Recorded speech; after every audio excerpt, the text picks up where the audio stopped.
चूंकि मनुष्य किसी घटना को अंतरिक्ष के 3 आयामों में होने से पहले देखा जा सकता है, पृथ्वी पर जीवन को योजना के अनुसार आगे बढ़ना चाहिए और यह योजना दूसरे आयाम में कहीं और मौजूद होनी चाहिए और धीरे धीरे हमारे अंतरिक्ष में चल रही होनी चाहिए।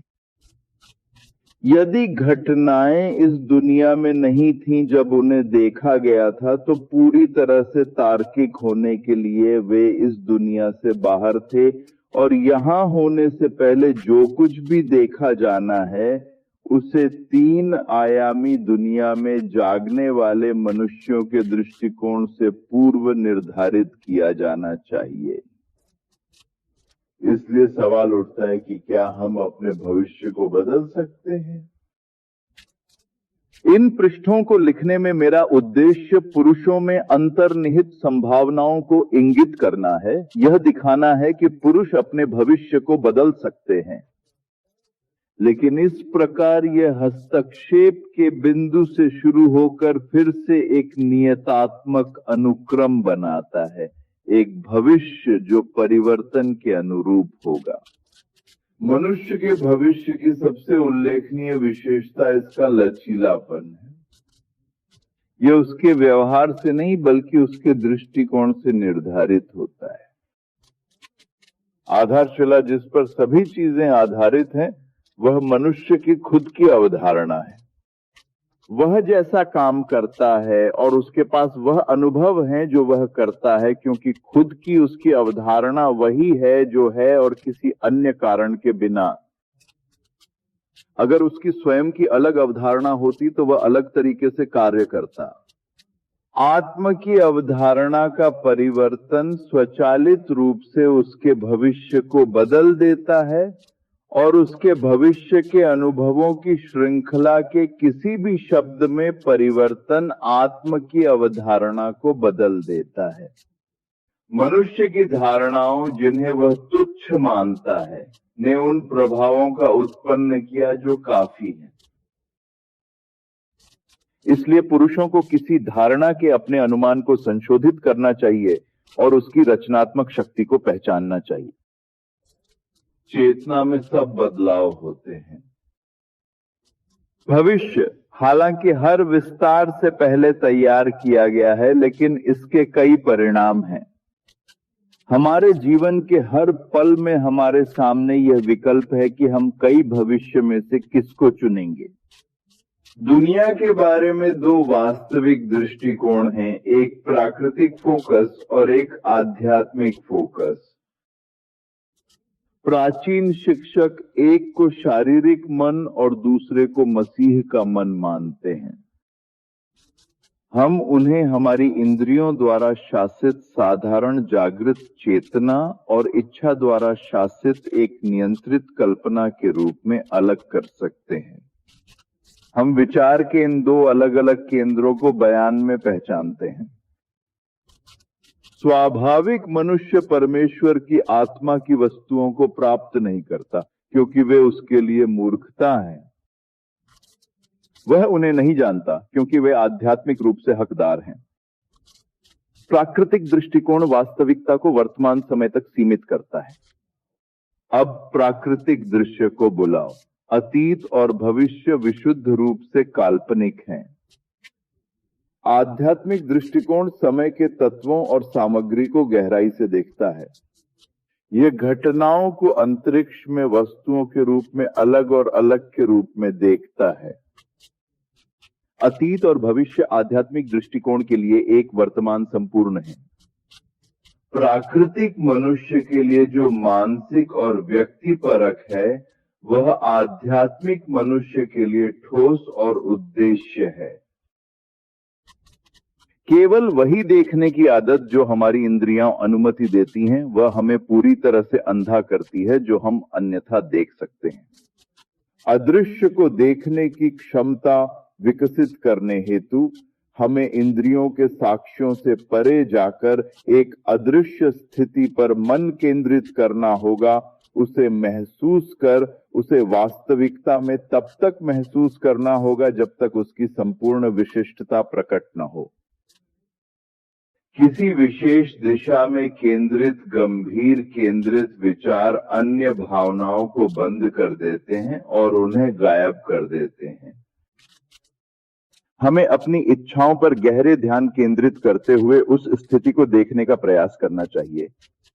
संवेदना के क्षेत्र से ध्यान हटाने और उसे अदृश्य पर ध्यान केंद्रित करने की आदत हमारे आध्यात्मिक दृष्टिकोण को विकसित करती है और हमें भावना की दुनिया से परे प्रवेश करने और जो अदृश्य है उसे देखने में सक्षम बनाती है, क्योंकि उसकी अदृश्य चीजें संसार के सृजन से स्पष्ट रूप से देखी जाती हैं। इस प्रकार की दृष्टि प्राकृतिक संकाय की सीमाओं से परे होती है। इसे खोलें और तेज करें। इसके बिना ये निर्देश बेकार हैं, क्योंकि आत्मा की चीजें आध्यात्मिक रूप से समझी जाती हैं। थोड़ा अभ्यास हमें समझाएगा कि हम अपनी कल्पना को नियंत्रित करके परवाह करते हैं। हमारी इच्छा के अनुरूप हमारे भविष्य को फिर से आकार दें। इच्छा कार्रवाई का मुख्य वसंत है। जब तक हमें इसे हिलाने की इच्छा नहीं होती, तब तक हम एक भी उंगली हिला नहीं सकते। कोई फर्क नहीं पड़ता कि हम क्या करते हैं, हम उस इच्छा का पालन करते हैं जो इस समय हमारे मन पर हावी है। जब हम किसी आदत को तोड़ते हैं तो इसे तोड़ने की हमारी इच्छा उस आदत को जारी रखने की हमारी इच्छा से अधिक होती है। जो इच्छाएं हमें कार्रवाई करने के लिए प्रेरित करती हैं, वे हैं जो हमारा ध्यान आकर्षित करती है। इच्छा किसी चीज की जागरूकता है जो हमारे जीवन को और अधिक सुखद बनाने के लिए हमारी कमी या आवश्यकता है। इच्छाओं में हमेशा कुछ व्यक्तिगत लाभ होता है। अपेक्षित लाभ जितना अधिक होगा, उसे प्राप्त करने की इच्छा और मजबूत हो जाती है। निस्वार्थ इच्छाएं वास्तव में अस्तित्व में नहीं होती हैं। जहां लाभ के लिए कुछ नहीं है, वहां कोई इच्छा नहीं है और परिणाम स्वरूप कोई कार्रवाई नहीं है। आध्यात्मिक मनुष्य प्राकृतिक मनुष्य से इच्छा की भाषा के माध्यम से बात करता है। जीवन में प्रगति और सपनों की पूर्ति की कुंजी इसकी आवाज के लिए तैयार आज्ञाकारिता में निहित है। उसकी आवाज का निरंतर आज्ञाकारिता पूरी इच्छा की तत्काल धारणा है। एक राज्य की इच्छा है कि वह हो। जैसा कि पास्कल ने कहा है, अगर तुमने मुझे अभी तक नहीं मिला तो तुम मेरी तलाश नहीं करते। मनुष्य अपनी इच्छा पूरी होने की भावना को मानकर और फिर इस विश्वास पर जीवित रहने और कार्य करके अपनी धारणा के अनुरूप भविष्य को बदल देता है। मान्यताएं जो वे पुष्टि करते हैं, उसे जागृत करती हैं। जैसे ही मनुष्य अपनी इच्छा पूरी होने की भावना मानता है, उसका 4 आयामी आत्म इस उद्देश्य की प्राप्ति के तरीके ढूंढता है, इसकी प्राप्ति के तरीके ढूंढता है। मुझे कल्पना के माध्यम से स्पष्टता प्राप्त करने की शक्ति दिखती है, क्योंकि यह हमें हमारे उद्देश्य को प्राप्त करते वक्त महसूस होने वाले अनुभव का आभास देती है। हमारे 4 आयामी आत्म स्वीकृत उद्देश्य को हासिल करने हेतु आवश्यक साधनों का निर्माण करता है। इसे अपने विस्तृत दृष्टिकोण के साथ अंत की प्राप्ति की ओर ले जाता है। अनुशासनहीन मन को ऐसी स्थिति को मानना मुश्किल लगता है जिसे जनगणना द्वारा नकार दिया जाता है। यहां एक तकनीक है जो घटनाओं के होने से पहले सामना करना आसान बनाती है। उन चीजों को कॉल करती है जिन्हें ऐसा नहीं देखा जाता है जैसे वे थे। लोगों को सरल चीजों के महत्व को प्रकाशित करने की आदत होती है, लेकिन भविष्य को बदलने का सरल सूत्र वर्षों की खोज और प्रयोग के बाद खोजा गया था। भविष्य बदलने का पहला चरण वह इच्छा है जो आपकी उद्देश्य से विपरीत हो। नहीं, निश्चित रूप से आप जो चाहते हैं। दूसरा, एक ऐसी घटना का निर्माण करें जिसका आपका मानना है कि आपकी इच्छा पूरी होने के बाद आपका सामना होगा। एक ऐसी घटना जिसका मतलब आपकी इच्छा को पूरा करना है। कुछ ऐसा जिसमें आत्म प्रमुख गंदा शारीरिक शरीर को स्थिर करने और एक स्थिति को प्रेरित करने की कार्रवाई होगी। सोने के लिए उत्सुक, बिस्तर पर लेटें या कुर्सी पर आराम करें और कल्पना करें कि आप सो रहे हैं। पलकों को बंद करके ध्यान केंद्रित करें और उस कार्रवाई का अनुभव करें जिसे आप कल्पना में महसूस करना चाहते हैं। मानसिक रूप से खुद को प्रस्तावित कार्रवाई में सही महसूस करें, कल्पना करते समय कि आप वास्तव में यहां और अब कार्रवाई कर रहे हैं। आपको हमेशा काल्पनिक कार्रवाई में भाग लेना चाहिए, न केवल पीछे खड़े होकर देखना चाहिए, बल्कि आपको यह महसूस करना चाहिए कि आप वास्तव में कार्रवाई कर रहे हैं ताकि काल्पनिक संवेदना आपके लिए वास्तविक हो। यह हमेशा याद रखना महत्वपूर्ण है कि प्रस्तावित कार्रवाई एक होनी चाहिए जो आपकी इच्छा की पूर्ति का अनुसरण करती है और आपको खुद को कार्रवाई में महसूस करना चाहिए जब तक कि इसमें वास्तविकता की सभी जीवंत और विशिष्टता न हो। उदाहरण के लिए मान लीजिए कि आप कार्यालय में पदोन्नति चाहते हैं। बधाई होना एक ऐसी घटना होगी जो आपकी इच्छा पूरी होने के बाद आपको मिलेगी। इस कार्रवाई को आप कल्पना में अनुभव करने वाले के रूप में चुनने के बाद भौतिक शरीर को स्थिर करें और देखने के समान एक अवस्था को प्रेरित करें, एक नींद की अवस्था, लेकिन एक ऐसी अवस्था जिसमें आप अभी भी अपने विचारों की दिशा को नियंत्रित करने में सक्षम हैं, एक ऐसी अवस्था जिसमें आप बिना प्रयास के ध्यान केंद्रित करते हैं। अब कल्पना करो कि एक दोस्त आपके सामने खड़ा है। अपने काल्पनिक हाथ को उसके पहले हाथ में डालें, इसे ठोस और वास्तविक मानें। फिर उसके साथ सामंजस्यपूर्ण प्रतिक्रियाओं में एक काल्पनिक बातचीत जारी रखें। अपने आप को अंतरिक्ष के बिंदु में दूरी पर और समय के बिंदु में दूरी पर अपने सौभाग्य पर बधाई देने की कल्पना न करें। इसके बजाय यहां और अब भविष्य को कहीं और बनाएं। भविष्य की घटना अब एक आयामी रूप से बड़ी दुनिया में एक वास्तविकता है और अजीब रूप से पर्याप्त अब एक आयामी रूप से बड़ी दुनिया में दैनिक जीवन के साधारण 3 आयामी स्थान में यहाँ के बराबर है।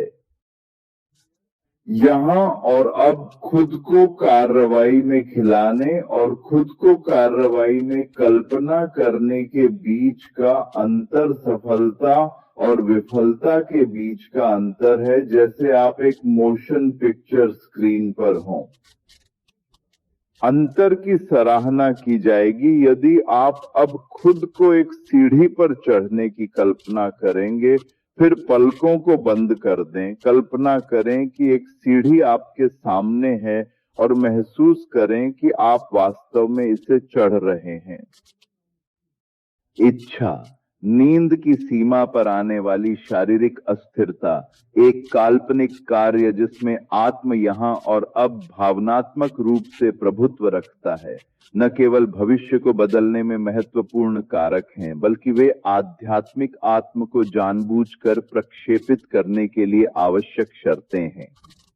यदि जब भौतिक शरीर स्थिर हो जाता है तो हम कुछ करने के विचार के अधीन हो जाते हैं और कल्पना करते हैं कि हम इसे यहाँ और अब कर रहे हैं और काल्पनिक कार्रवाई को नींद तक चलते रहते हैं, तो हम खुद को एक आयामी रूप से बड़े ध्यान के साथ एक आयामी रूप से बड़ी दुनिया में पाने के लिए भौतिक शरीर से बाहर जागने की संभावना रखते हैं और वास्तव में वही करते हैं जो हम चाहते हैं और कल्पना करते हैं कि हम मांस में कर रहे हैं।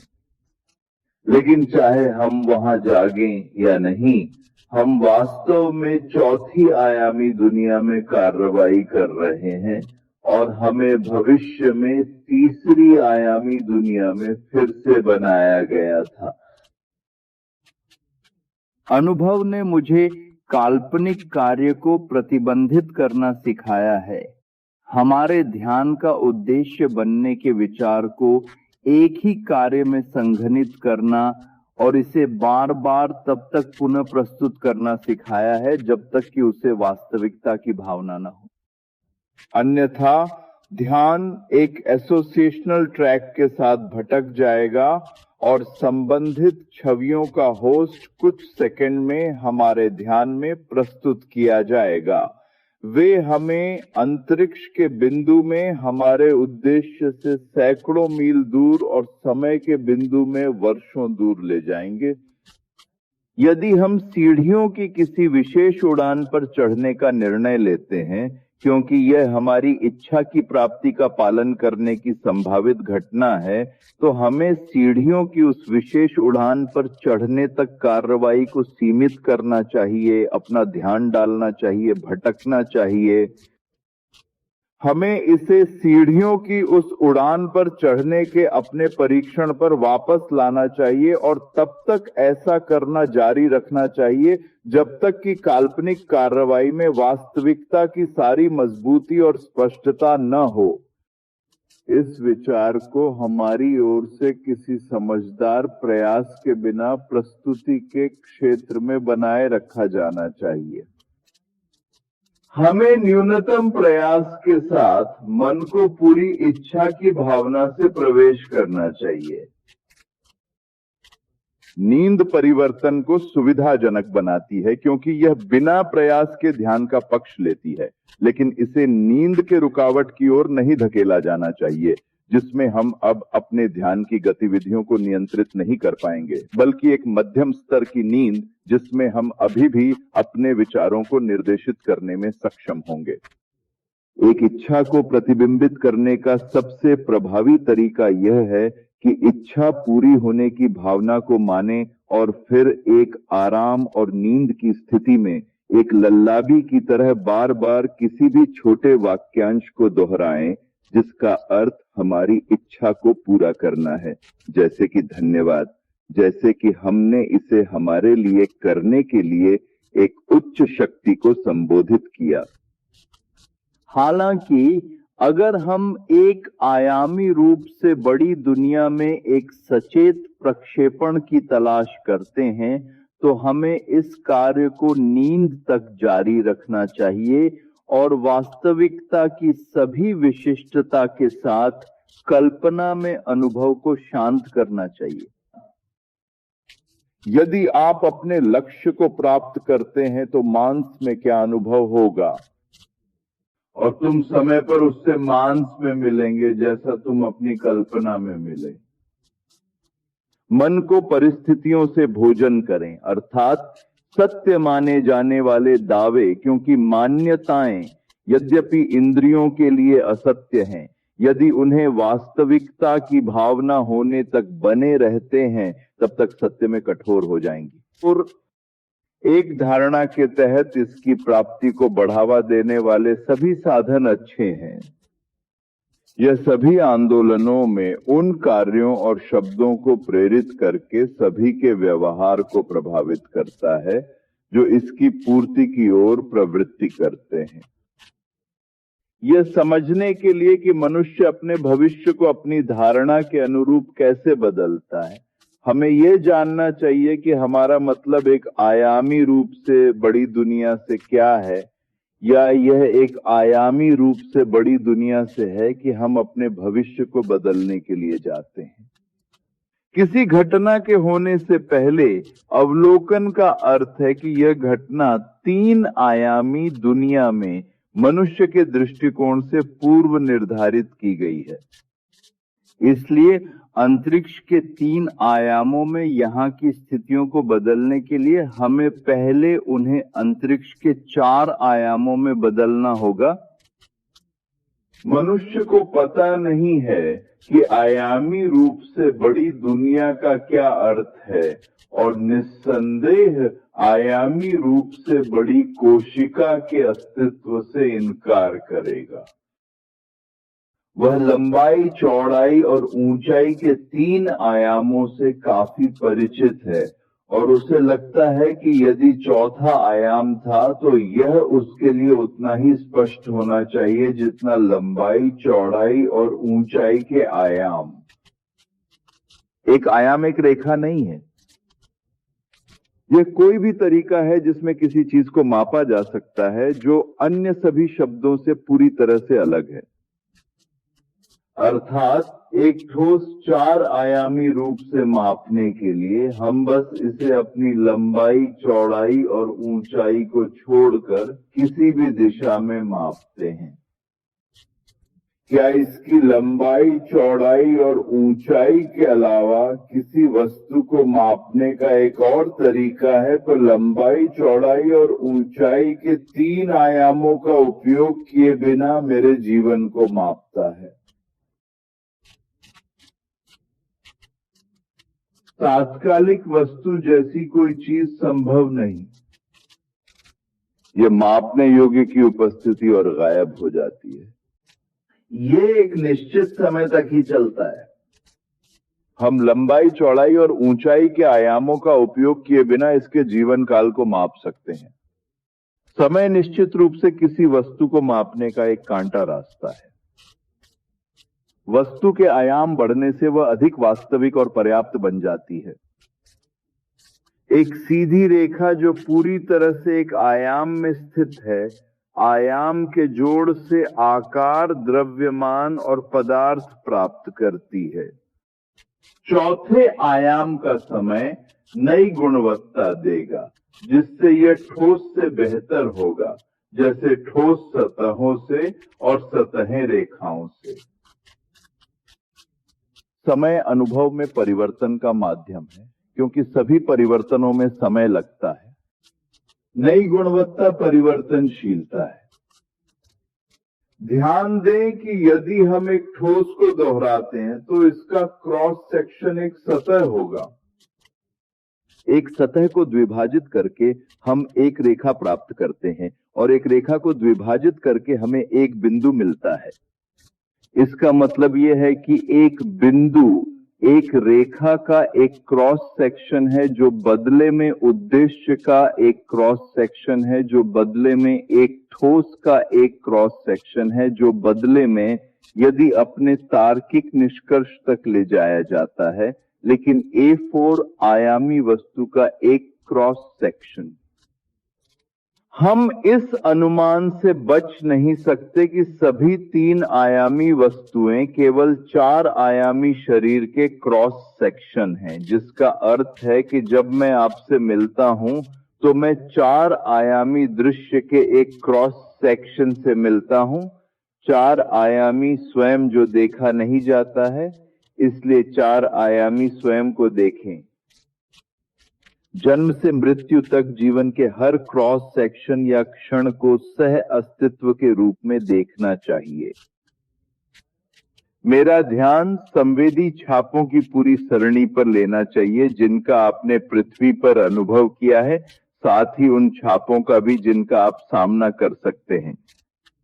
मुझे उन्हें उस क्रम में नहीं देखना चाहिए जिसमें वे आपके द्वारा अनुभव किए गए थे, बल्कि एक वर्तमान संपूर्ण के रूप में, क्योंकि परिवर्तन चौथे आयाम की विशेषता है।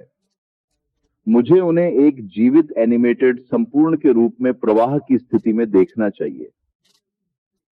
यदि हमारे मन में यह सब स्पष्ट रूप से तय किया गया है, तो इस त्रिआयामी दुनिया में हमारे लिए इसका क्या मतलब है? इसका मतलब यह है कि अगर हम समय की लंबाई के साथ आगे बढ़ सकते हैं तो हम भविष्य को देख सकते हैं और इसे बदल सकते हैं जैसा कि हम इच्छा रखते हैं।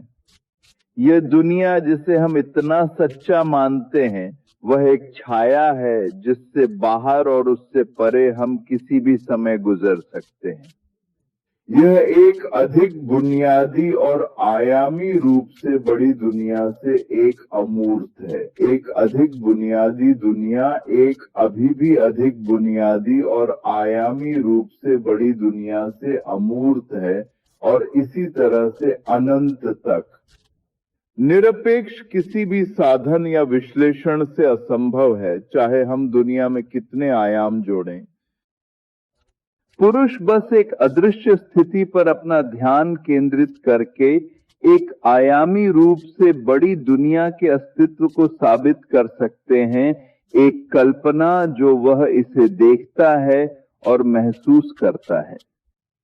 यदि वह इस अवस्था में केंद्रित रहता है तो उसका वर्तमान वातावरण खत्म हो जाएगा और वह एक आयामी रूप से बड़ी दुनिया में जागेगा, जबकि उसके ध्यान की वस्तु को एक ठोस उद्देश्य वास्तविकता के रूप में देखा जाएगा।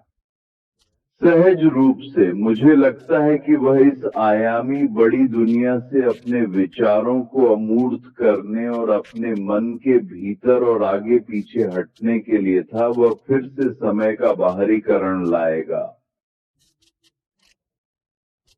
उसे पता चलता है कि जब भी वह अपने आंतरिक मन में पीछे हटता है और समय का बाहरीकरण लाता है, गति आयामी रूप से बड़ी हो जाती है और इसलिए वह निष्कर्ष निकालेगा कि समय और स्थान दोनों धारावाहिक हैं और जीवन का नाटक केवल एक बहुआयामी समय ब्लॉक की चढ़ाई है।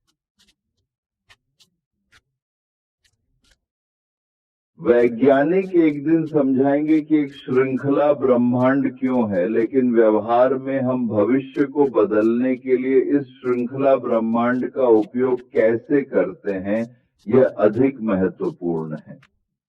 भविष्य को बदलने के लिए हमें केवल अनंत श्रृंखला में दो दुनिया के बारे में खुद को चिंतित करने की आवश्यकता है।